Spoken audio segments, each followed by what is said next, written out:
चुनाव, क्योंकि महाराष्ट्र विधानसभा चुनाव में महायुति गठबंधन ने बड़ी जीत हासिल की है। इसलिए हम कह रहे हैं जीत जोरदार है, देवेंद्र दमदार हैं, क्योंकि ये बार बार कहा जा रहा है कि देवेंद्र फडणवीस की मेहनत और उनके चेहरे पर भारतीय जनता पार्टी को बड़ी सीटें मिली है और महायुति गठबंधन पूरी मेहनत के साथ, पूरी टीम वर्क के साथ सत्ता में आया है।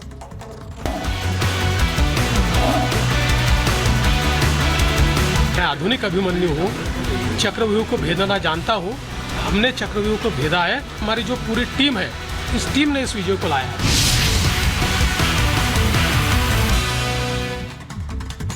तो महाराष्ट्र में महायुति को बम्पर जीत मिल गई है, लेकिन बीजेपी के नेतृत्व वाले महायुति गठबंधन को मिली जीत ने बीजेपी के विरोधियों को और खास तौर पर कट्टरपंथियों को बुरी तरह से परेशान कर दिया है। विरोधियों को डर है कि अगर हरियाणा और अब महाराष्ट्र में मिली प्रचंड जीत से बीजेपी का आत्मविश्वास और बढ़ेगा तो बीजेपी अपने एजेंडे पर पूरी ताकत से काम करेगी। मतलब साफ है कि अभी तक जिन फैसलों को लेने में मोदी सरकार हिचक रही थी, अब उन फैसलों को मोदी सरकार पूरे दमखम से लागू करवाएगी। रिपोर्ट देखिए।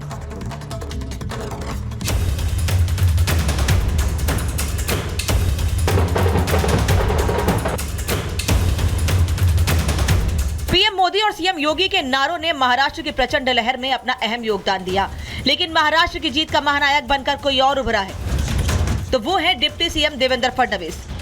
देवेंद्र फडणवीस ने महाराष्ट्र के सियासी चक्रव्यूह के हर दरवाजे को सिर्फ तोड़ा ही नहीं, बल्कि उसे चकनाचूर कर दिया।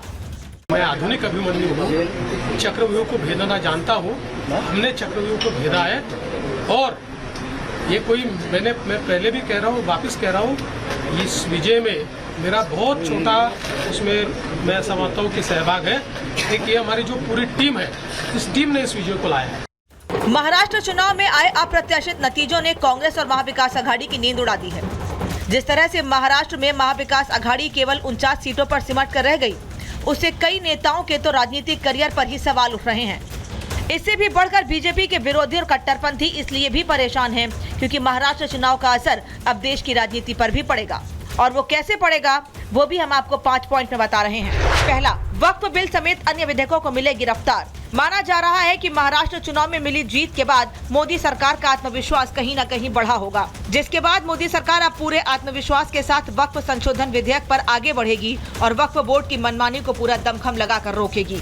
एक है तो सेफ है कि नारे के साथ हिंदू एकजुटता पर फोकस, क्योंकि महाराष्ट्र चुनाव में हिंदुत्व के नए संस्करण एक है तो सेफ है और बटेंगे तो कटेंगे नारे की भी अग्नि परीक्षा थी, जिसमें बीजेपी को जीत मिली है। ऐसे में माना जा रहा है कि बीजेपी अपने हिंदुत्व के कोर एजेंडे को आगे बढ़ाएगी और हिंदुओं को जातियों में बांटने वाले लोगों पर खुलकर प्रहार करेगी।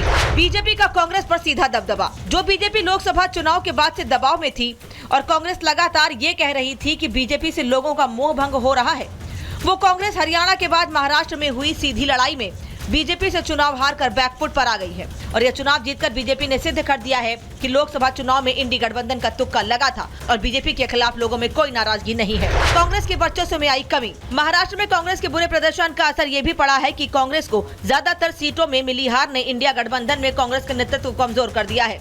इस हार के बाद कांग्रेस को इंडी गठबंधन के अंदर अपने ही सहयोगी दलों से चुनौती मिल सकती है, खासकर आम आदमी पार्टी जैसे दलों से, जो दिल्ली में अगली बड़ी परीक्षा के लिए तैयार है। बीजेपी का दबदबा बरकरार। चुनाव प्रचार के दौरान विपक्ष आरोप लगा रहा था कि बीजेपी ने पूंजीपतियों को बढ़ावा दिया है और आम जनता की अनदेखी की है, लेकिन महाराष्ट्र के नतीजे ये साबित करते हैं कि इन आरोपों का मतदाताओं पर कोई असर नहीं पड़ा है और मोदी का जलवा बरकरार है। महाराष्ट्र विधानसभा चुनाव में महायुति ने ऐतिहासिक जीत दर्ज कर महाविकास आघाड़ी के मंसूबों पर पानी फेर दिया। महाराष्ट्र में बीजेपी सबसे बड़ी पार्टी बनकर उभरी, तो वहीं विपक्ष के नेता की कुर्सी के लिए संकट खड़ा हो गया है। ऐसा इसलिए क्योंकि महाविकास आघाड़ी की एक भी पार्टी 29 तक का आंकड़ा तक पार नहीं कर सकी। Bureau report, Republic Bharat. तो महाराष्ट्र विधानसभा चुनाव के नतीजे क्या आए? अब विपक्ष की ओर से सवाल खड़े करना लाजमी था। झारखंड पर कोई कुछ नहीं बोल रहा है, लेकिन हाँ, जैसे ही महाराष्ट्र विधानसभा चुनाव के नतीजे आए हैं, महाराष्ट्र के विपक्ष के नेता लगातार नतीजों पर और ईवीएम पर सवाल खड़े करने लगे हैं। अब आपको बता देते हैं कि इस पर बयान किसके किसके और क्या क्या आए हैं। सबसे पहला बयान, नतीजे आते आते रुझान शुरू हुए थे, उसके तुरंत बाद संजय राउत का आता है, जो कि शिवसेना यूबीटी यानी उद्धव गुट के नेता, वो कह रहे हैं नतीजे गड़बड़ है, ये जनता का फैसला नहीं है, यानी ये भी ईवीएम पर सवाल खड़े कर कर रहे हैं। उसके बाद केसी वेणुगोपाल जो कि महासचिव है कांग्रेस के, कह रहे हैं हम समझ नहीं पा रहे हैं कि आखिर हुआ क्या है, सदमे से निकल ही नहीं पा रहा है कांग्रेस के नेता। राष्ट्रीय दल भी कांग्रेस के ही नेता है, वो कह रहे हैं लोकतंत्र और भारत के लिए ये नुकसान है, लेकिन झारखंड में जो कुछ हुआ उस पर किसी के मुंह से कुछ नहीं निकल रहा है, क्योंकि झारखंड में इंडी गठबंधन को जीत मिली और बड़ी जीत मिली है। कांग्रेस के नेता मुमताज पटेल ये कह रही हैं जनता का ब्रेन वॉश किया गया है, वो जनता के ब्रेन वॉश तक की बात की जा कह रही हैं। वहीं अजय यादव कांग्रेस के नेता कह रहे हैं कि ईवीएम गलत है, यानी वो ईवीएम को ही दोषी ठहरा रहे हैं। और ये कोई कांग्रेस के पहले नेता नहीं है, कांग्रेस के कई नेता लगातार ईवीएम पर सवाल खड़े करते रहे हैं और उसमें सबसे पहला नाम राहुल गांधी का है, क्योंकि राहुल गांधी इसके पहले ईवीएम पर सवाल भी खड़े करते रहे हैं, साथ ही कई बार चुनाव नतीजों के लिए जनता को दोषी ठहराते रहे हैं।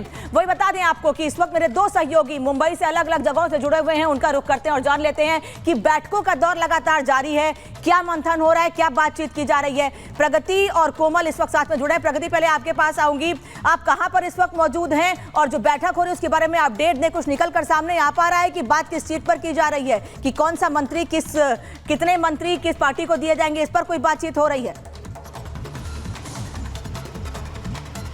बिल्कुल, कयासों का बाजार गर्म है अनामिका, कई कयास लगाए जा रहे हैं, लेकिन फिलहाल अभी क्या फैसला लिया जाएगा ये सामने नहीं आ पा रहा है, क्योंकि एक तरफ जहां एनसीपी की बात करें तो बैठक हो चुकी है, जहां एनसीपी के तमाम विनिंग कैंडिडेट्स और नेता मौजूद थे जिन्होंने अजीत पवार को अपना नेता चुन लिया। अब मैं आपको ये तस्वीरें दिखा देती हूँ। मैं मौजूद हूँ ताजलैंड एंड के सामने, जो कि होटल है बांद्रा में, जहां पर शिवसेना की बैठक होनी है। एक के बाद एक गाड़ियां यहाँ पर पहुंचती हुई दिखाई दे रही हैं। तमाम नेता शिवसेना के अंदर मौजूद हैं और मुख्यमंत्री एकनाथ शिंदे भी थोड़ी देर में यहाँ पहुंचने वाले हैं, जिसको लेकर तमाम तैयारियां की जा रही हैं। ये तस्वीरें आप देख रहे हैं बांद्रा पुलिस स्टेशन के, जो बैरिकेड्स हैं यहाँ पर लगाए जा रहे हैं, जिससे कि कोई भी इसको पार ना कर पाए। सिक्योरिटी टाइट की जा रही है और अमूमन ऐसा होता है मुख्यमंत्री आने वाले होते हैं तो और भी ज्यादा सुरक्षा टाइट कर दी जाती है और थोड़ी देर का वक्त बताया जा रहा है जब मुख्यमंत्री यहाँ पर पहुंच जाएंगे और उससे पहले ये ताज के बाहर प्रगति मौजूद है, जहां पर शिंदे गुट के नेताओं की बैठक जारी है, जो विधायक जीते हैं उनसे बातचीत की जा रही है। कोमल का रुख कर लेती हूँ। कोमल, मांग लगातार नतीजे सामने आने के बाद भी उठ रही है कि देवेंद्र फडणवीस को ही मुख्यमंत्री बनाया जाना चाहिए, क्योंकि उनके चेहरे पर उनकी मेहनत से बीजेपी को बड़ी सीटें मिली हैं और महायुति गठबंधन जिस तरह से आगे बढ़ा है, क्योंकि पिछले बार जैसे काम किया है उससे और मजबूती से काम करेंगे दावा किया गया था। और क्या कुछ हो रहा है बैठक में?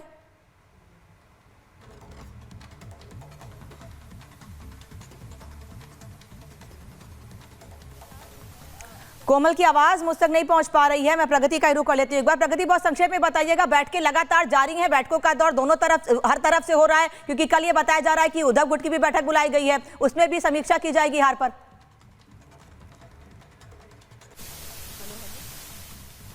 कल 12 बजे उद्धव गुट की भी बैठक बुलाई गई है, वहां तमाम नेता मौजूद रहेंगे। और एक और बात मैं आपको बता दूं, ये जो होटल आप देख रहे हैं, हालांकि स्पष्ट ऐसी जानकारी बात नहीं आ रही थी सामने, लेकिन ये वही होटल है जहां उद्धव गुट के नेताओं के लिए भी कमरे बुक किए गए थे। इस तरीके से जो पार्टी, जो दल था, वो आश्वस्त खुद को महसूस कर रहा था, इतना कॉन्फिडेंट था कि जीत उसकी होगी और इस वजह से इस होटल में कमरे तक बुक कर दिए गए थे। लेकिन फिर नतीजा क्या निकला ये साफ है, ये सबको पता है। और फिलहाल यहाँ पर बिल्कुल डर इस बात का था कि अगर जीत गए, अगर ज्यादा सीटें आ गई तो कहीं फिर से विधायक ना टूट जाए, क्योंकि अपने नेताओं को, अपने विधायक को अगर विधायक बनते वो तो उनको कॉन्फिडेंस में नहीं ले पा रहे थे उद्धव ठाकरे। कोमल का एक बार फिर से रुख करते हो। कोमल, मुझे बताइएगा, बीजेपी की बैठक भी हो रही है और देवेंद्र फडणवीस को मुख्यमंत्री बनाए जाने की मांग लगातार उठ रही है, पोस्टर भी लगाए गए मुंबई में कई जगह पर। बिल्कुल, देखिए लगातार जब से ही महायुति की ये बम्पर जीत हुई है उसके बाद से अगर महाराष्ट्र में बात करें, मुंबई में बात करें, तो लगातार बैठकों का दौर जारी है। लेकिन इस बीच बात करें तो देखिए सुबह अजीत पवार के जो गुट के थे उन्होंने बैठक की है, इसके साथ ही अभी शिंदे ग्रुप के लोगों की बैठक हो रही है, सीएम भी कुछ देर में पहुंचने वाले हैं। लेकिन भाजपा से बताए तो देखिए, चूंकि मैं भाजपा कार्यालय में हूं और यहाँ पे कल जो है बीजेपी दल की बैठक प्रस्तावित है, इसमें देवेंद्र फडणवीस भी हिस्सा लेते हुए नजर आएंगे। और इसके साथ ही देखिए कई अहम चर्चे हैं, कई अहम मुद्दे हैं जिस पर चर्चा होगी। साथ ही साथ अगर हम पोर्टफोलियो की बात करें तो पोर्टफोलियो को लेकर के भी बात हो सकती है, आखिर विधायक दल का नेता किसको चुना जाएगा उसे लेकर के यहाँ पे मंथन हो सकता है, क्योंकि लगातार देखिए अटकलों का बाजार तेज है। अगर हम तीनों ही पार्टियों पर बात करें, अगर अजीत पवार की बात करें तो उनके जितने सपोर्टर्स हैं, उनके जितने नवनिर्वाचित विधायक हैं, वो लगातार सपोर्ट जो है अपना अजीत पवार को दे रहे हैं। वहीं दूसरी तरफ अगर हम शिवसेना शिंदे ग्रुप की बात करें तो देखिए उनकी तरफ से पूरा सपोर्ट जो है वो एकनाथ शिंदे को मिलता हुआ नजर आ रहा है। लेकिन अगर बात करें तो देखिए सबसे ज्यादा जीत जो है, सबसे ज्यादा वोटिंग परसेंटेज जो है वो भाजपा को मिली है। नंबर्स की बात करें, आंकड़ों और की बात भाजपा करें का तो वोटिंग सबसे परसेंटेज ज्यादा बढ़ा है, इसीलिए